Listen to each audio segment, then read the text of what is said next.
Hi, welcome back to Love Your Life with me, Chris Tackett. If during this presentation you have any questions or comments, please feel free to email me at catackett@hotmail.com. Also, if you go to my website, I have lots of upcoming events if you ever want to get any more. Lots of them are free to the public. My website is http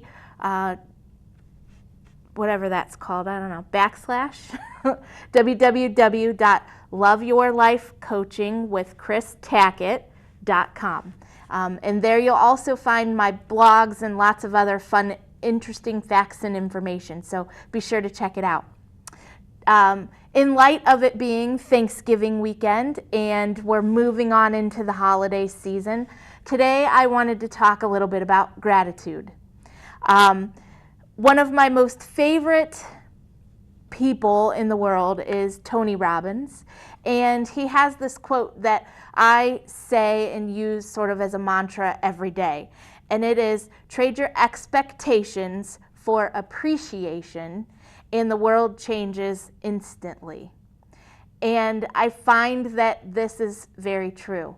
When I start listening to all of my expectations, I often don't get what I want, but when I live with appreciation, I often get much more than I ever bargained for, and in a good way.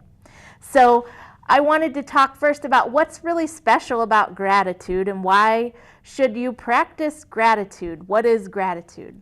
So first of all, gratitude is affirmation of life itself. When we're living with appreciation, we're saying yes to life and all that it has to offer. It helps turn the focus from a negative to a positive, and I'll give you an example of that in just a few minutes. It helps connect us to something greater than ourselves when we're practicing gratitude. It's also an opportunity to see experiences from a new or different perspective, which I have to do very consciously in a lot of situations. I'm a nurse, so I see a lot of negative, bad, sad things in my practice. And so I have to find ways to turn that into gratitude for me and see things in a new perspective, in a new light. And gratitude helps create a sense of wonder. So as adults, especially parents, we are constantly telling our kids or reminding them, say thank you. Did you say thank you? And especially as the holidays come and we're around lots of relatives and people that, you know, our kids need to have good manners, and we have them say, did you say thank you? But take a step back for a minute and look at your practices and how often are you saying thank you?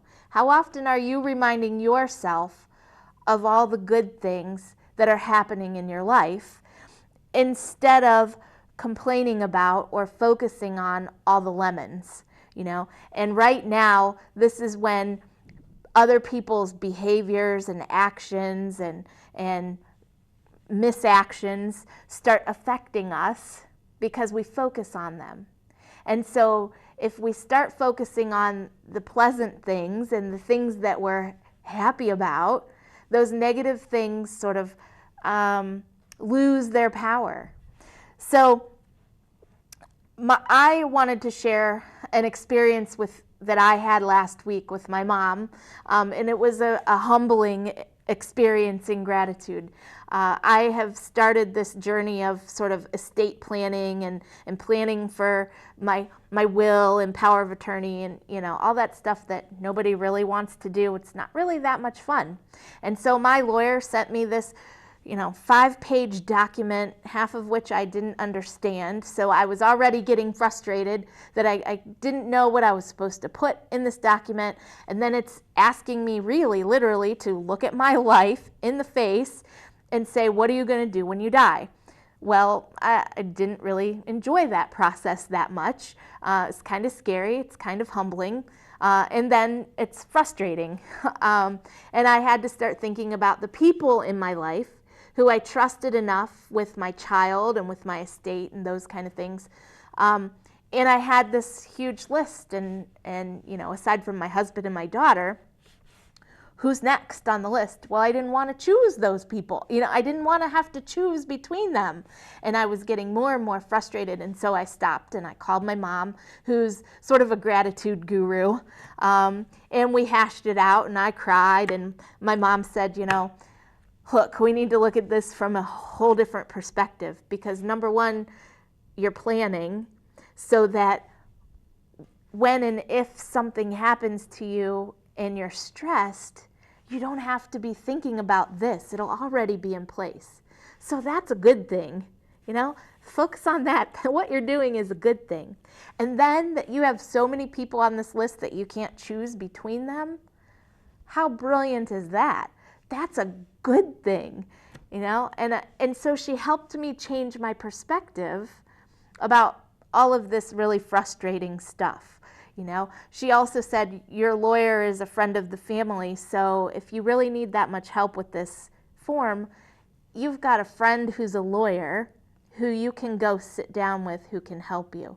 You don't have to have that fear of, you know, not being able to do this.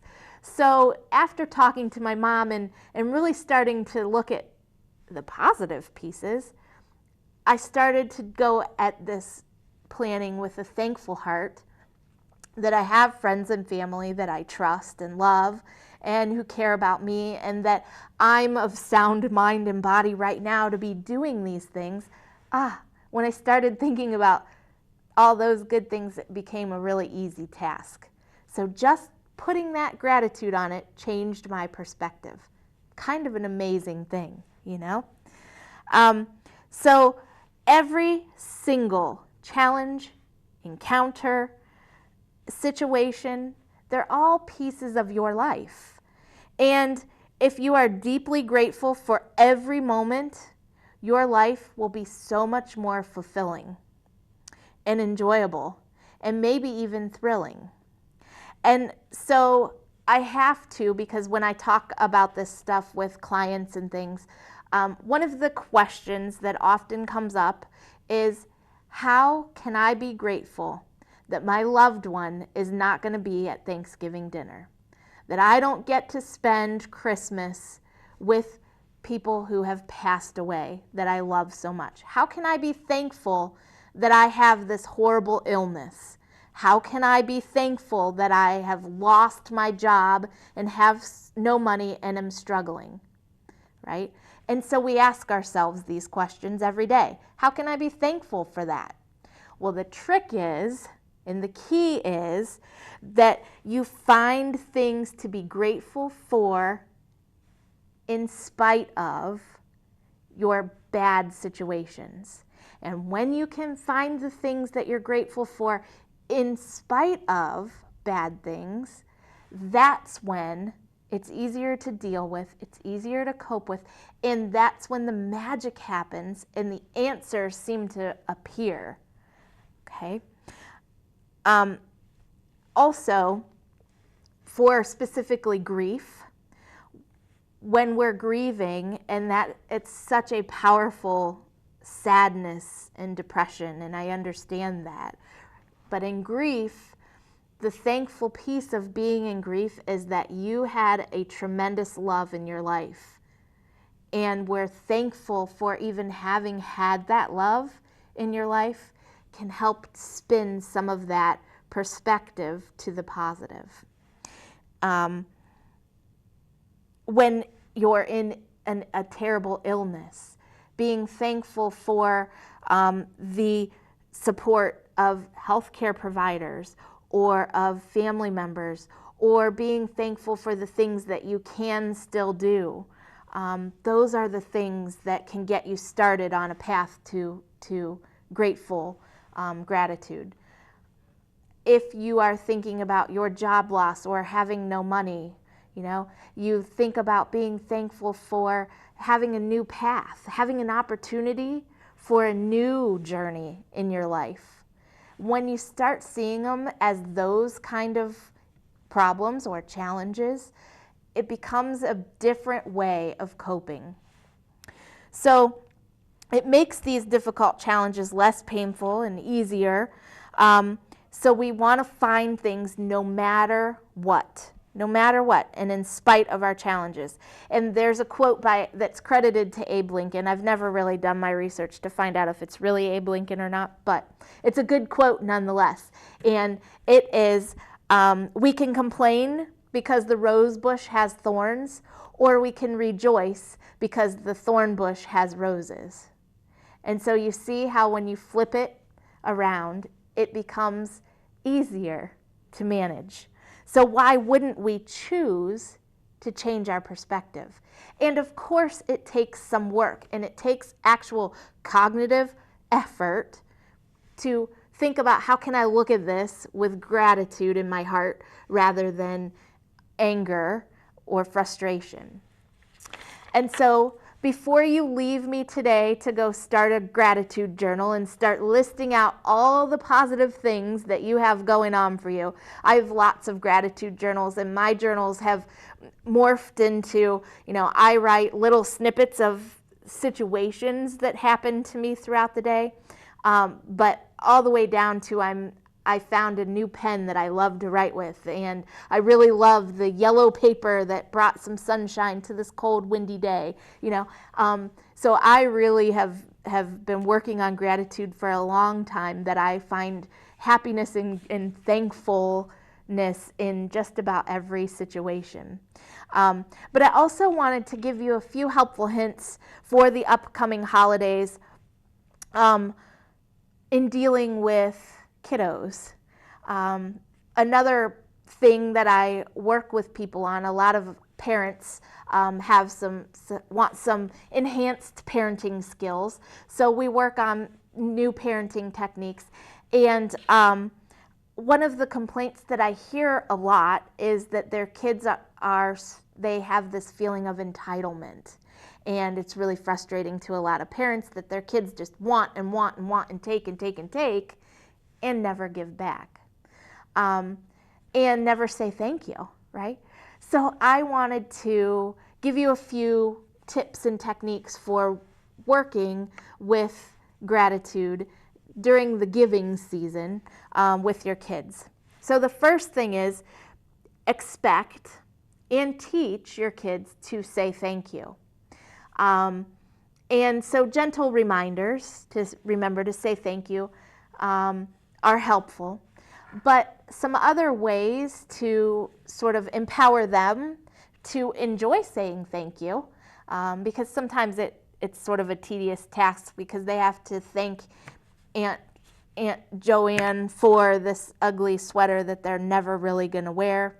They don't really want to say thank you for it, but some ways to enhance thank yous are to take a picture of them playing with the toy that grandma bought them, or reading the book that their uncle gave them, or wearing the friend's outfit that they got for a Christmas present, and send a picture to that person, either by text or in the mail, so that they have that actual moment of seeing this child enjoying their gift. Or if you have a particularly dramatic kid like I do, you could make a quick video of them saying thank you. One of my very dear friends lives in Cincinnati, and our school at Overlook collects box tops, and my friend sent me 60 box tops or something for my daughter to take into school. So I had her hold up her box tops and do a little thank you to my friend, and when we sent that along to her, and she got a big kick out of it. It took us 5 minutes to say thank you, and it made somebody's day. You could, if you don't have a picture ready to send, you could always draw a piece of art and send a piece of art, a child's drawing thank you, make their own thank you card and send that off. Those are all things that let people know that you were thinking of them in the moment. The next thing that I encourage families to do is to give fewer gifts. Teach kids to focus on relationships and experiences, because in the end, it's those relationships, experiences, and and not the material things that create real and lasting happiness. This year at our house, we asked Santa for horse riding lessons because my daughter loves horses. And so, you can't wrap a horse riding lesson. So I have we'll have Santa make a certificate or something to wrap so they have something to offer. But it's the experience of doing that my daughter will remember. We've asked our elf to bring cans of food to donate to the food bank because we do Elf on the Shelf. So those kind of experiences instead of gifts are the things that build character and remind our kids of gratitude and giving. The next thing is to talk about what you do have and what you are thankful for more often. So in the car, at dinner, before bed when you're getting tucked in at night, in a journal, especially when your kids are upset about a loss. When you do it in those times, it helps them start learning how to put things in perspective. So this weekend, my daughter was upset about having to miss a friend's birthday party. And she was really upset. We get upset when we have to miss things. So the first step to this is empathy. I understand. I hear you. I know that's hard, and not stop crying, because she was sad and that's how she expresses herself. So she was crying. And I said, let's think about some of the other good things that did happen today. And she was like, nothing, because that's what 7-year-olds do.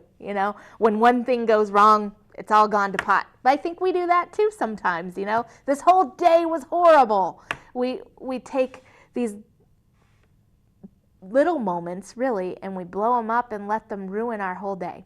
So she had to miss this party, and I tell her, let's think about some of the other good things. And I start listing off for her a few of the things, whatever they were. We have cable TV and you got to watch your favorite show today, or you got to wear your favorite t-shirt today, whatever it was, And then she started adding to the list of all these things, and her tears went away. And it was easier for her to start thinking about dealing with missing this birthday party. Because then we also started thinking about future things that we're thankful for as well. Other experiences that we have waiting for us,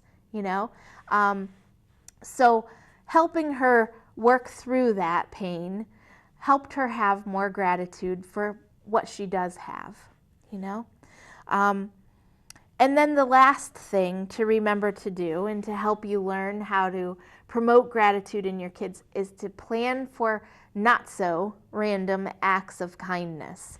So, those big, huge acts of kindness like volunteering at a pet shelter or a battered woman shelter or at a soup kitchen, those things are wonderful to do, and I encourage everyone to go out and volunteer and give of themselves.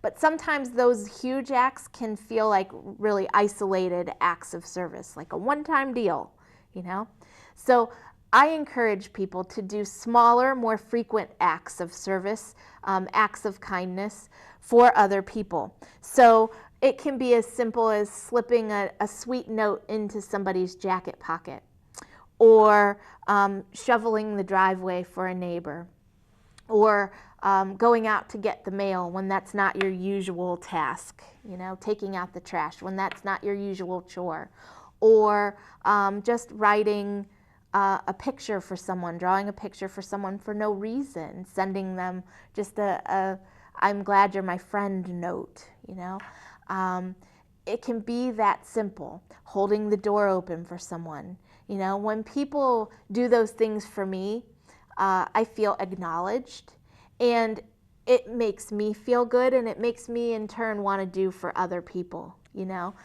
So not so random acts of kindness, and start making a list. And if you Google it, random acts of kindness, there are huge lists already out there of things that you can do in your everyday life to start getting you going in recognizing all the wonderful small miracles that are happening in our lives every day. So remember that kids remember their traditions and the way that they felt at the holidays. Think back to your holidays when you were a child. You probably only remember maybe one or two of the big gifts, the things that you really wanted, you know. You remember the traditions of baking cookies or spending time with certain family members or putting up the Christmas tree or you know, those traditional things that you did every year. Those are the things we remember, not the gifts that we unwrapped under the tree. So keep reminding yourself that it's not the superficial stuff, that we don't have to spend a lot of money to create a lot of happiness and a lot of wonderful memories, and to start living in gratitude. I hope that you have a wonderful holiday season. Thank you so much for joining me today, and go out there and practice with a grateful heart for the rest of today.